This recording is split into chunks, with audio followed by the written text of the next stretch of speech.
WALLYEONG, South Korea. The American bobsledders think about Steve Holcomb all the time.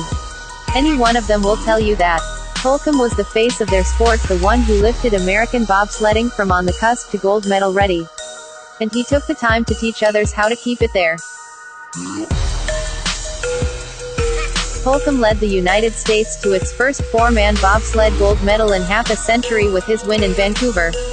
He led the United States to a bronze in Sochi. As the four-man bobsled event ran the first of two heats at the Olympic Sliding Center on Saturday, he should have been there too. If he had been, things would have been different.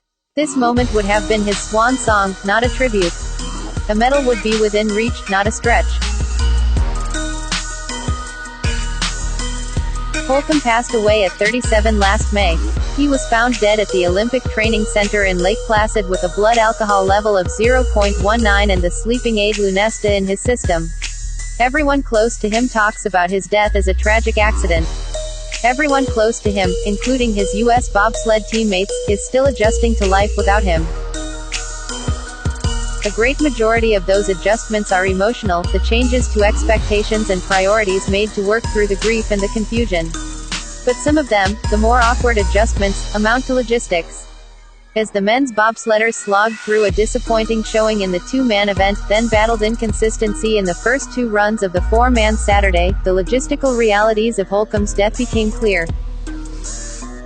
Holcomb finished the 2016-2017 season with the third-ranked four-man sled in the world. Even at 37, he would have led a sled into medal contention at these Olympics.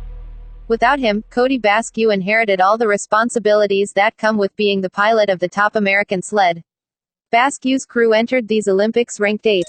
Justin Olson's sled, 20th, and Nick Cunningham's sled, 22nd, entered as the United States 2nd and 3rd, respectively. Basque engineered the best finish through the first few heats. His sled will begin the final day in 9th place, though he had hoped his team would be closer to the top 5. Olson's sled is 21st, which left him and his team disappointed, though they had never finished higher than 9th before. If they are outside the top 20 after their third run Sunday, they will not qualify for a 4th. Cunningham's sled stands 20th, though he joked the clock was broken. With warm conditions and an Olympics worth of runs wearing away the track, many teams found themselves confused by their results. After what he thought was a solid second run, Cunningham looked up and saw a worse time than he expected. He wanted to toss his helmet in disgust. "Holcomb is the reason I didn't smash it on the ground," he said. "He was very quick to forget a bad race because tomorrow is a new day. If I dwell on today, there's nothing I could do. He'd kind of teach me to just put it behind you. No one on this team is prone to excuses." Basque's sled includes two former college track and field athletes and a former NFL player. Olson underwent an emergency appendectomy 2 weeks before competition started here and was on a treadmill 3 days later. His sled includes Nathan Weber, a Green Beret who trained for this event in the Sahara and while under mortar fire in Afghanistan, as well as Army Capt. Christopher Fote. All of them are elite physical specimens. None of the pilots, however they try, can approach Holcomb's racing acumen or his ability to navigate the pressures and expectations that come with the pilot's role. "Being a driver is not easy," Olson said. "You just wear the pressure of everybody else. When you win, everybody's like, yeah, you did great, but the other guys did pretty good too. When you lose, they're like, man, you suck."